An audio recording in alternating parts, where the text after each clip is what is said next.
Bueno, hoy martes 2 de diciembre tenemos que informar algo que ha sucedido hace apenas unas horas, ¿no? Nos enteramos que un candidato presidencial, Rafael Belaúnde Llosa, había sido víctima, acaba de ser víctima de un atentado al interior de su vehículo.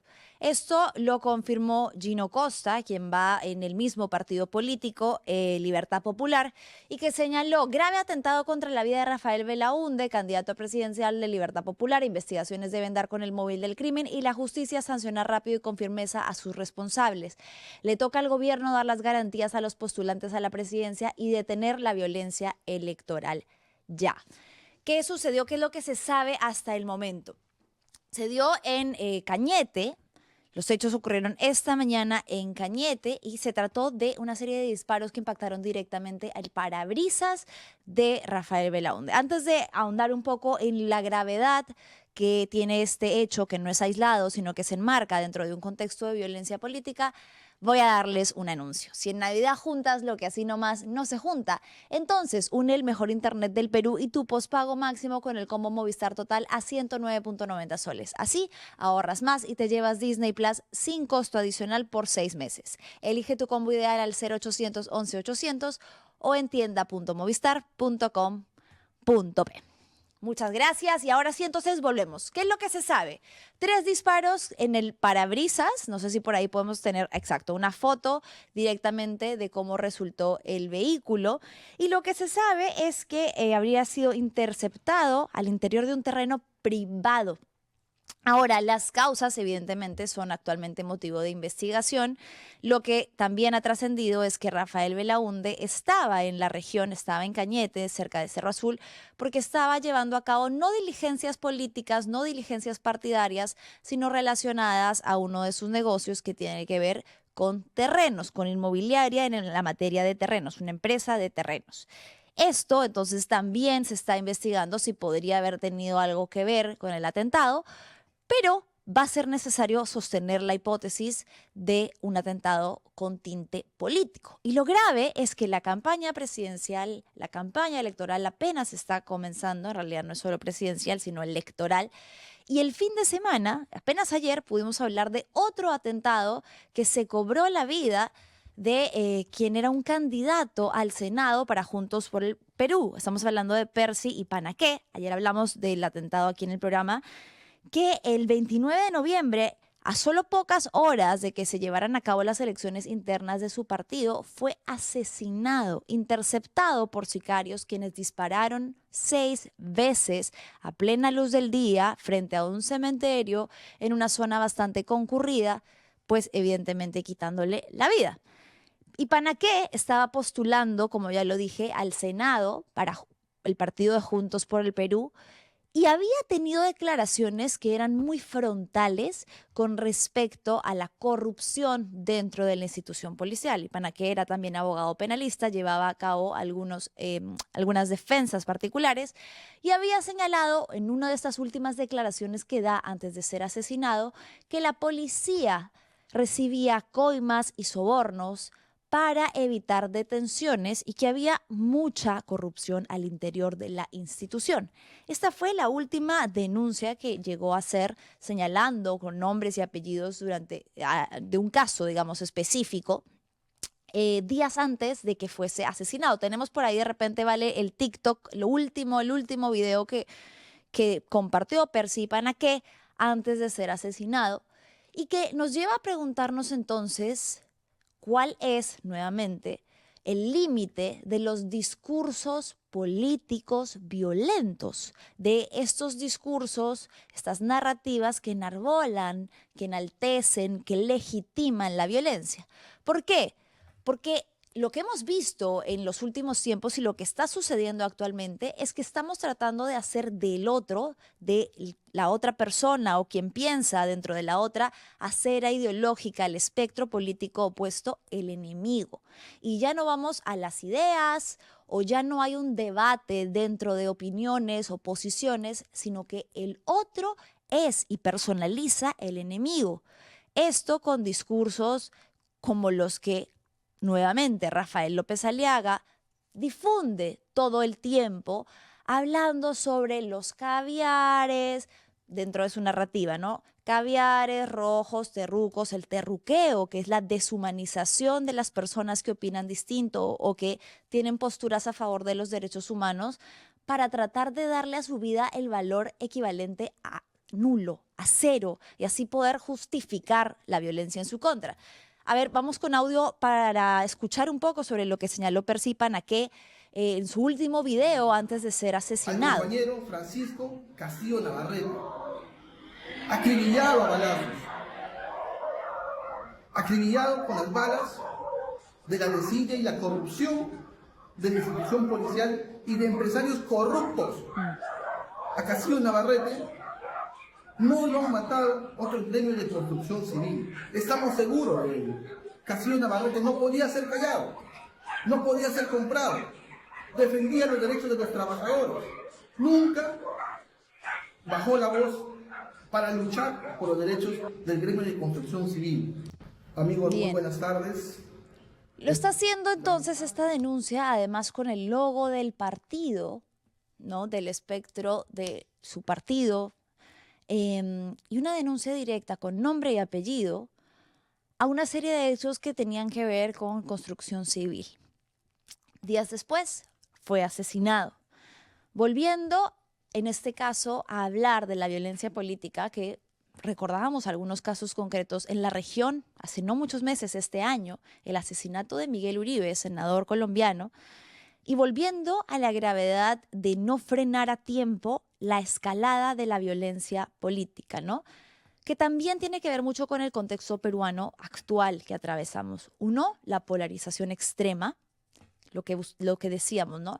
La palabra ya no se usa, el uso de la palabra ya no está para expulsar, para disputar. La palabra se usa para expulsar y no para disputar, no para debatir, no para entrar en consensos, no para hablar de ideas, sino para hacer del otro un enemigo que fácilmente podría ser eliminado, que la solución podría ser eliminar a ese enemigo ideológico o que piensa distinto o que sostiene ideas distintas a las mías.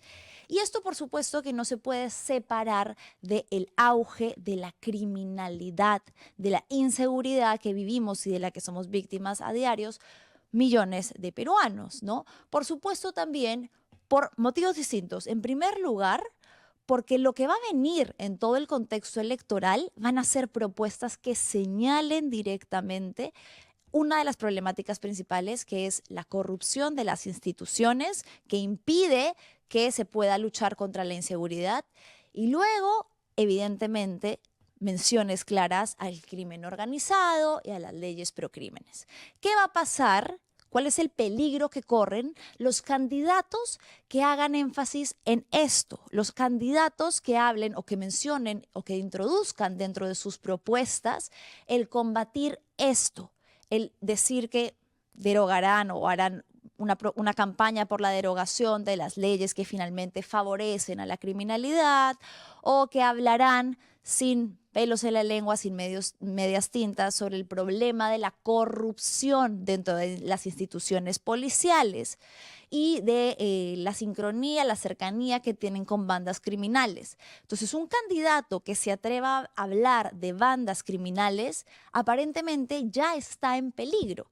¿Qué va a hacer el Estado? ¿Qué puede garantizar el gobierno para evitar que entrar en el campo político y disputar un cargo en nombre de la ciudadanía pueda ahora también implicar un riesgo para tu vida? Porque entonces ningún candidato va a poder hablar sobre estas problemáticas sin saber que el día de mañana sus palabras, su campaña podría asesinarlo, sus ideas podrían ser el motivo por el que termine siendo asesinado.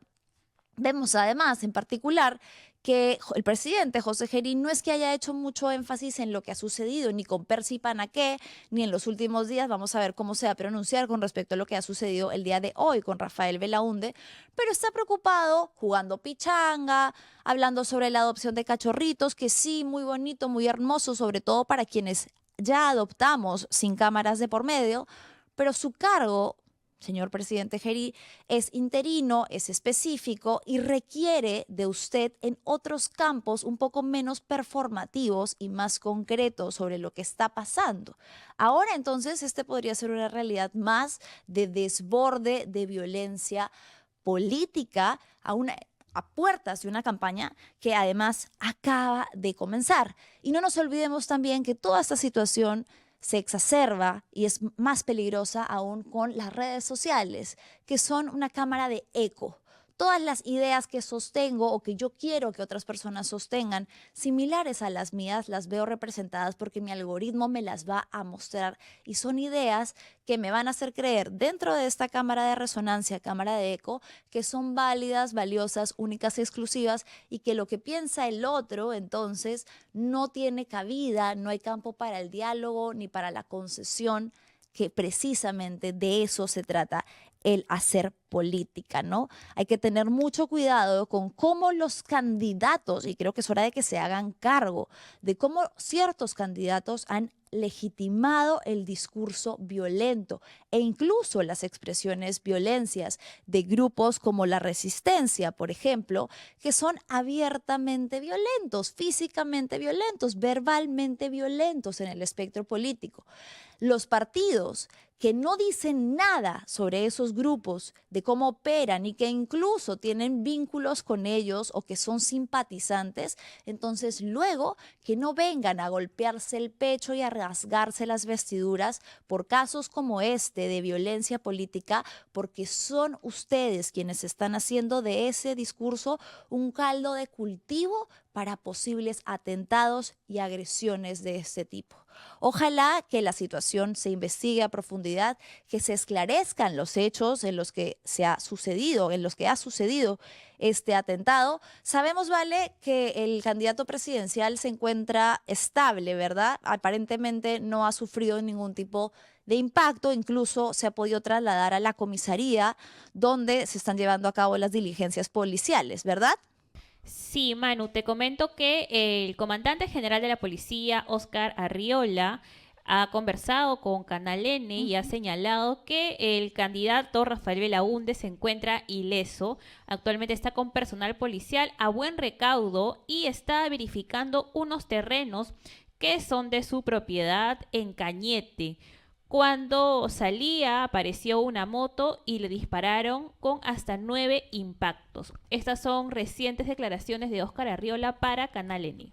Claro que es lo que ha señalado después de que Gino Costa también diera a conocer. Me parece que Belaúnde todavía no ha puesto nada en sus redes sociales, pero sí han sido las personas allegadas a él también, como Pedro Cateriano, quien habló un poco de la situación, de lo que había pasado, evidentemente también condenando lo que ellos ya han señalado que se trataría de un atentado político. Esto está pues todavía bajo investigación, como decíamos al inicio, también puede estar relacionado con un tema de terrenos, que es el campo en el que se mueve en el ámbito privado y empresarial Rafael Belaúnde Llosa. Pero bueno, es materia de investigación. Todo este tema no deja de ser, sea cual sea la raíz finalmente, preocupante y grave, ¿no? Bien sea como ciudadano o bien sea como candidato presidencial, la facilidad con la que una persona es víctima de violencia y que nuestras vidas están en riesgo todos los días, con una sensación de absoluta impunidad, mientras que vemos a las autoridades preocupadas por otras cositas. Y Manuela, bueno, te cuento que quien también se ha pronunciado es el jefe de la OMPE, Piero Corbeto, quien ha señalado: desde la OMPE condenamos ataque contra un dirigente político que aspira a postular a la presidencia de la República. Invocamos a todos los actores políticos y a ciudadanía en general a rechazar la violencia en la campaña electoral. Totalmente. Y creo que esto que señala Corbeto va un poco en línea con lo que yo te decía al final. Candidatos, háganse cargo de sus discursos, ¿sí? Porque yo no quiero escuchar a un candidato presidencial decir que lamenta mucho lo sucedido después de haberlo escuchado decir que Gorriti, una persona que todos sabemos que no es de su agrado, hay que cargárselo. ¿Qué significa que hay que cargarse a una persona? ¿Está o no incitando a la violencia? Para mí la respuesta es evidentemente que sí, que los discursos, las palabras, sobre todo en un contexto político y dirigido hacia ciudadanos, tienen una carga que se puede materializar en violencia. El decir que hay que cargarse a un adversario es finalmente eso, motivar la violencia política. Entonces, hay que revisar qué tipo de campaña política están haciendo todos y cada uno de los candidatos a cualquier cargo, presidencia, Senado, Cámara de Diputados, Congreso, cualquier persona, cualquier ciudadano que esté postulando un cargo. ¿Qué discursos violentos está permitiendo? ¿Qué discursos violentos está deslizando? Tenemos una congresista, Kira Alcaraz, que hoy dijo, cuando estaba siendo cuestionada por un periodista, que ella podría decir que todos los periodistas eran una MIERDA. ¿Qué quiere decir esto? ¿Qué está deslizando con esto? Nuevamente, violencia, hacer del otro un enemigo, hacer del otro, formar la identidad política o el sistema de creencias de una persona basándose en el odio que siente por el otro.